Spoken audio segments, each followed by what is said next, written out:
Hello, good morning, and welcome. This is Faith in Action. I am Emeka Obieki. Faith is our strength. In fact, it is that reservoir from where we draw the positive energy and profound inspiration to deal with life situation in the society, since man lives in the concrete circumstance of time and space. Is your faith telling you exactly what I said? Well, let us move on to the activities corner to see the events we are spotlighting this week.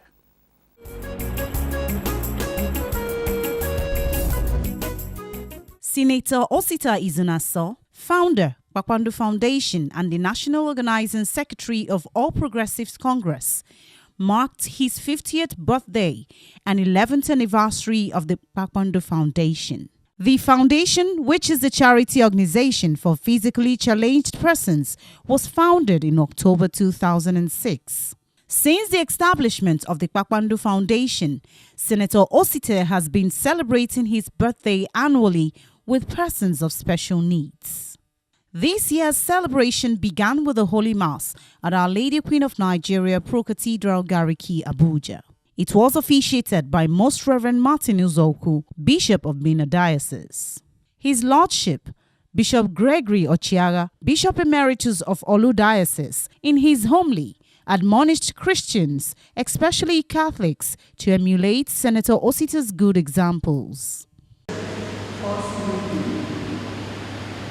God, you God of mercy.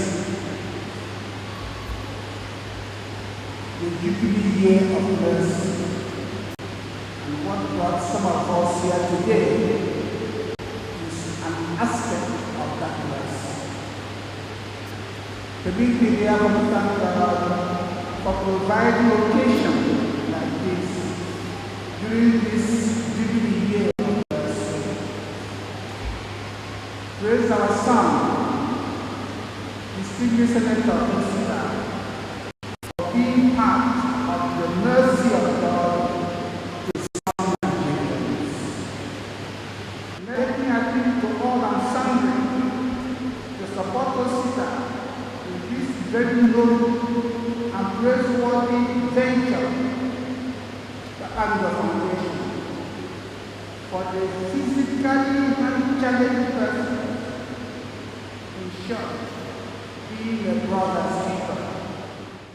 The celebrant, in the company of his family members, friends, and the entire Kpakpando Foundation members, danced to the altar in thanksgiving to God.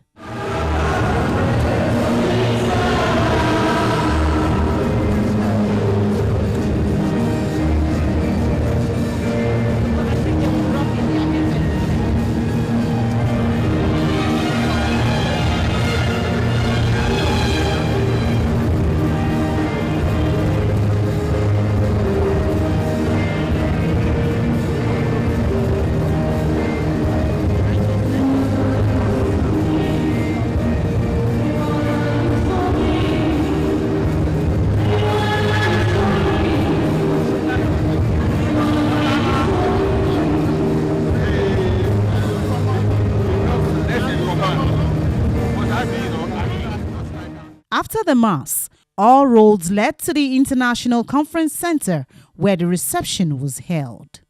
The event was attended by top government functionaries, clergy, friends and associates of Senator Osita. Barrister Ezenia Obuehi, Executive Secretary, Kpakpando Foundation, welcomed the guests. Our foundation, Kpakpando Foundation, has an enviable track record of consistent performance for the past 11 years, which includes the provision of scholarships as highlighted earlier, provision of mobility aids, computers, grinding machines, cloches, sewing machines, braille machines, and all the enablement that makes life worth living for our members. And my prayer is that God will continue to provide for our partners and supporters, so that we will continue to deliver for our people, and that they will find Kpakpando Foundation a cornerstone for their well-being.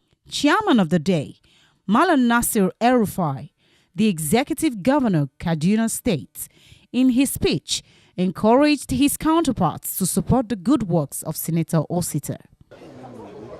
I am greatly honored and humbled to be invited to chair the 11th edition of the annual Kpakpando Foundation General Meeting, as well as the birthday of my friend and brother, Senator Osita Izunaso.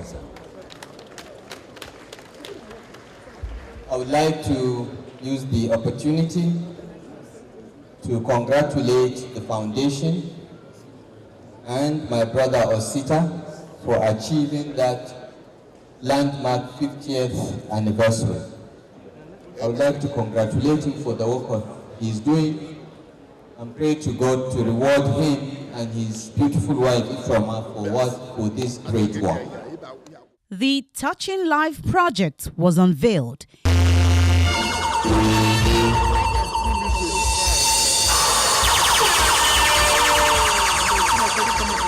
Foresees problems, issues that are pertinent. He raises them way before they become real issues.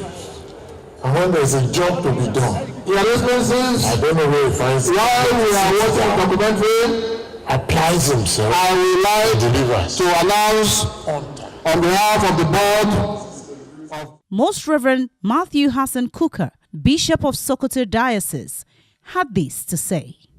They talk about people with disability,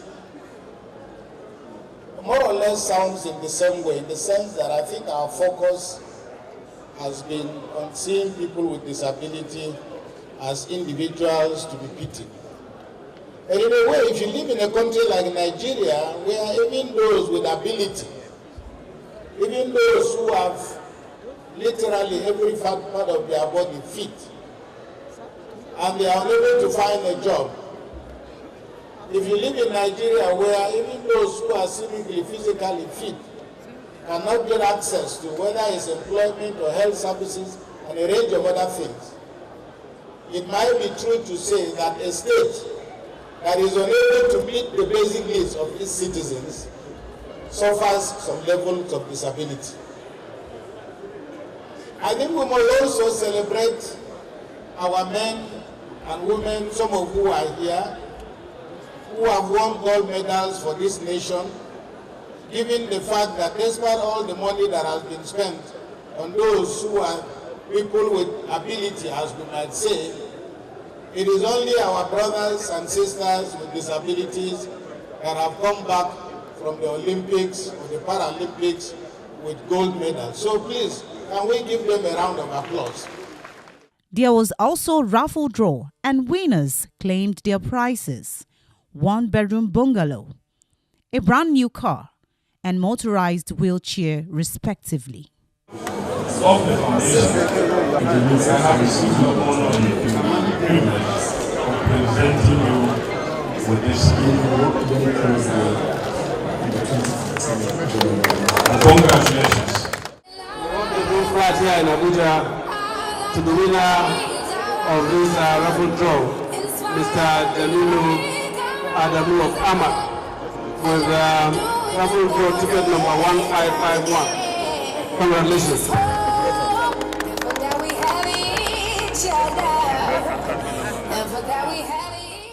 Being our brother's keeper is indeed a way to make the world a better place. Well, I don't feel anything old or young. I feel the same way. So I don't know whether I'm getting old. I don't know. But I can't feel anything yet. So all the things that I do before, I still do them. So age is in the heart. Not exactly. It's just a number. Just a number. Because I've said it before. There are people who are over 80 years, but they still feel like they're 50. So it all depends on how you feel. Well, there's nothing in particular, but just that it's a passion. I feel that even the able-bodied people complain a lot, that have not even been taken care of, then what happens to the persons with disability? So I said, okay, let me look beyond what the ordinary people wouldn't know, that what it will cost you to train an average person in the university, you will use half of it to train a person with disability. That's what I've observed.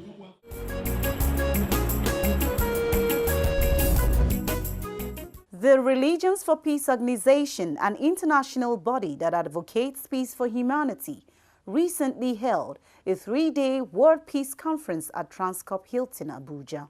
The conveners of this event were His Eminence John Cardinal Onaikan, Catholic Archbishop of Abuja, His Eminence Saad Abubakar, Sultan of Sokoto, and Dr. William Vendley, Secretary General, Religions for Peace International. It began with a press conference in Casino Hall at Transcorp Hilton. And I, as the International Secretary General, go around the world. I'm working in Asia. I'm working in the Middle East.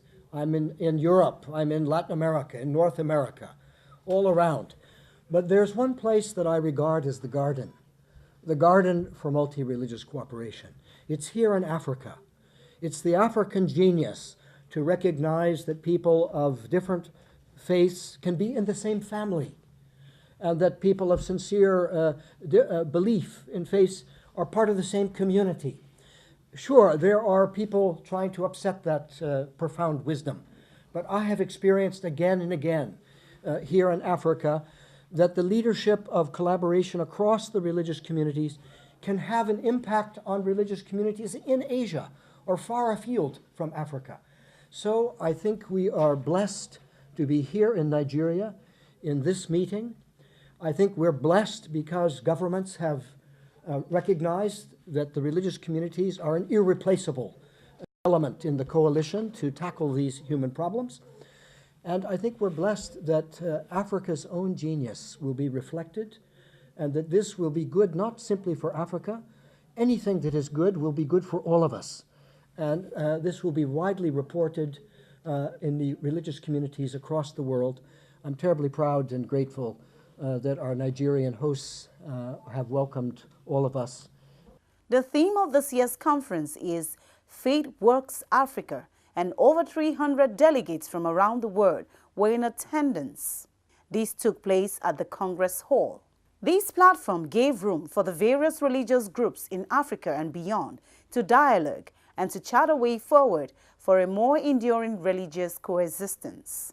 Surely, no price is too much for peaceful coexistence, for humanity cannot thrive without peace. Our faith teaches us to be our brother's keeper, and our faith teaches us to provide for those who cannot take care of themselves. And when we do things like that, there will be peace. We will tolerate each other and will be our brother's keeper. Lavon is standing by for My Faith and I.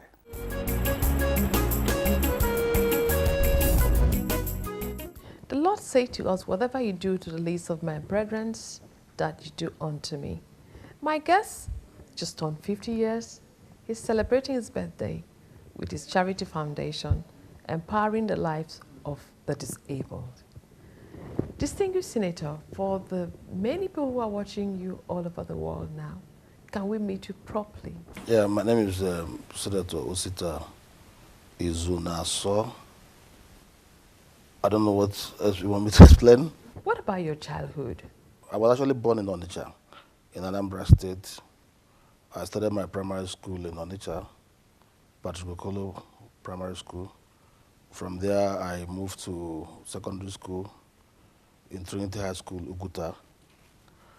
Thereafter, I did my A-levels at the School of Basic Studies in Makurdi. Then I proceeded to University of Jos for my first degree. From there to University of Calabar for my second degree. I also did a postgraduate diploma in journalism from the International Institute of Journalism. And thereafter, I started practicing as a journalist and ended up as a chief press secretary to the former Speaker, House of Representatives. From there to become also the chief press secretary to the Senate president. Then from there, I also became chief press secretary to about 2 or 3 ministers, Minister of Youth and Sports, Minister of Labor and Productivity. And thereafter, I was appointed special advisor to the governor of my state on media and strategy. And I later became the chairman of the IMO Broadcasting Corporation, both the radio and the television. Well, executive chairman because I was the head of the 2 institutions. Then I ran for House of Reps, and I won. I did 4 years in the House of Reps. I also ran for Senate, and I won. I did also 4 years in the Senate, and today, by the special grace of God, I'm the National Organizing Secretary of the All Progressive Congress, the ruling party in Nigeria. You're not new to the media, neither are you new to politics. You cannot talk about your media experience, political experience, without talking about your religious experience. Now, how did you get into Catholicism? No, I was born a Catholic. My both parents are Catholics, and everybody around me is a Catholic. My wife is a Catholic, her parents are Catholics, and everybody around me. So I was baptized as a child. I did my confirmation, and I took my first Holy Communion at about 8 years or thereabouts. I was confirmed at about 10 or 12 years. Then I think I've gone through the rigors of Catholicism. I'm a Knight of St. John International. I've been a Knight for the past 10 years or more. And I'm also